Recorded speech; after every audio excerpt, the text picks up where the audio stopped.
This is the reception area into Waterford Corporation. I'm sure many people will recognise it as the old fire station. And the significance of the old fire station will bear relevance when I talk about what we're going to talk about today. Because we've spoken about the last 2 weeks about some historical parts of Waterford going back into the early 19th century. This is something at the latter end, at the middle to the latter end of the 20th century that I want to show you today. It's part of hidden Waterford that people don't know exists, and I'm sure you'll be intrigued by it. Come on in and we'll have a look.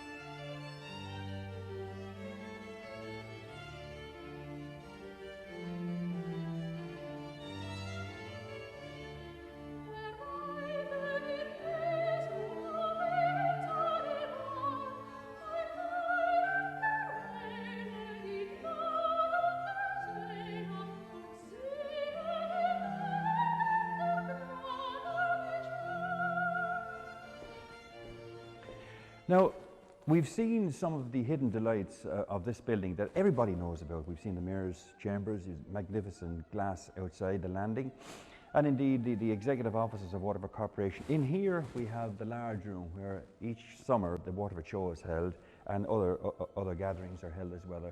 On the outside there we have the theatre aisle, and then directly overhead we have the council chambers where the corporation meet and discuss the affairs of the city. But this door over here, this rather innocuous door over here, is the door we're going through. And we're going to show you something here that I'm sure 99% of water people don't know exist. It's our nuclear shelter.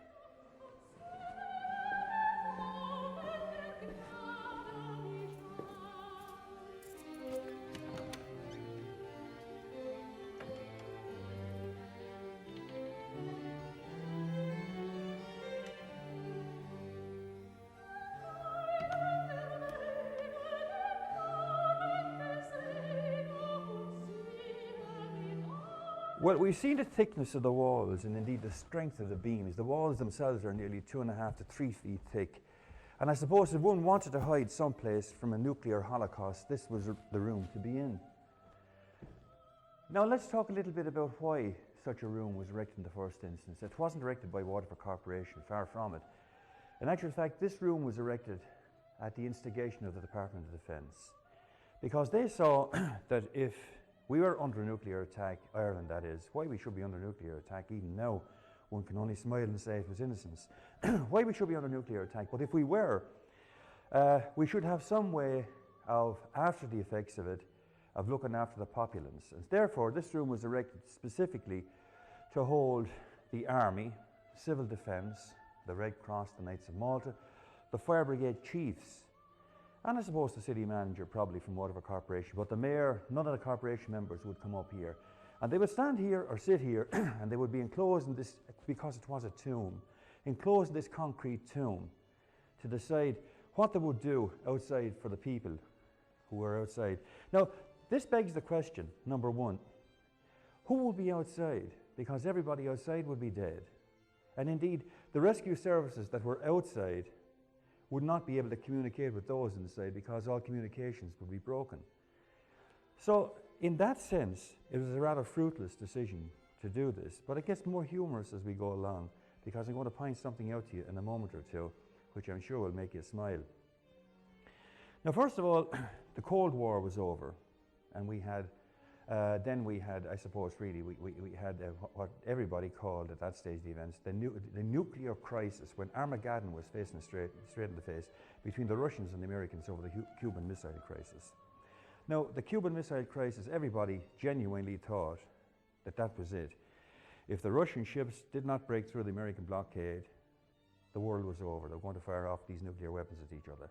They didn't, thank be to God. And Mr. Khrushchev and Mr. Kennedy, who were the respective president and chairman of their countries, they drew back at the last moment and reached a deal whereby the Russians would withdraw their nuclear missiles from Cuba, and in return the Americans would scrap some nuclear missiles that they had in Turkey. But this is Ireland we're talking about.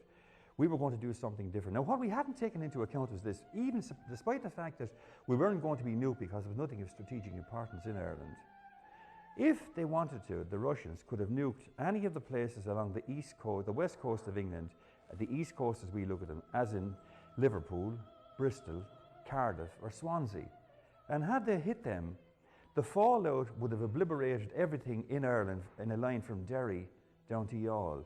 So it didn't matter what we did over here, we were going to be involved in it anyway. So therefore the people that were in here, I suppose really were giving out orders to nobody. There'd be nobody alive outside. Now comes the humorous part of it. We have an extraction system here that recycles the air. It takes out the old air, as in stale air that would obviously accumulate in here, because remember now the rest of Waterford would be wasted. And then it sucks in fresh air. But the fresh air that we were taking in was now nuclear air. It was radiation. Everything was radiated. So therefore the people inside here who were going to save everybody out there, because they were in the bomb shelter, would themselves be dead within a matter of weeks from the actual air that they were taking inside. So really it was meaningless, because if such a situation and such a scenario developed, it was pointless having this room here with people inside who were in charge of nobody outside, because everybody outside would be dead and they themselves would be dead in a short while. But I suppose it had to be done, something had to be done. We had to make a token gesture that we might be able to do something, because at that stage of the events nobody knew the after effects. Other than Hiroshima and Nagasaki, nobody knew what the effects of the atomic bomb would be.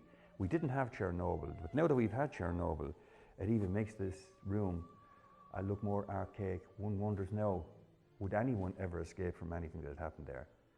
So that's it. It's approximately 50 feet long by about 30 feet wide, and indeed it's featureless. It has nothing going for it. It's a bland room. You can see from overhead, you can see the wiring system that runs along here. And the gas part about this is the wiring system ran outside to be supplied from outside in, so therefore that wasn't going to work either. But I suppose something had to be done in the days of when everyone was terrified of something happening.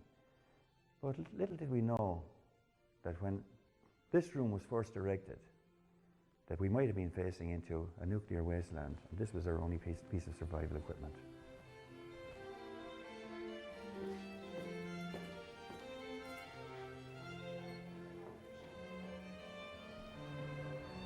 So there you have it, a part of hidden Waterford that you didn't know existed. It's bland, it's featureless, but it is part of our history. And indeed, over the next coming weeks, we intend to show you part of old Waterford, part of new Waterford, anything that you haven't seen before by way of hidden Waterford. This is Eddie Wymberry for Waterford Today. See you next time.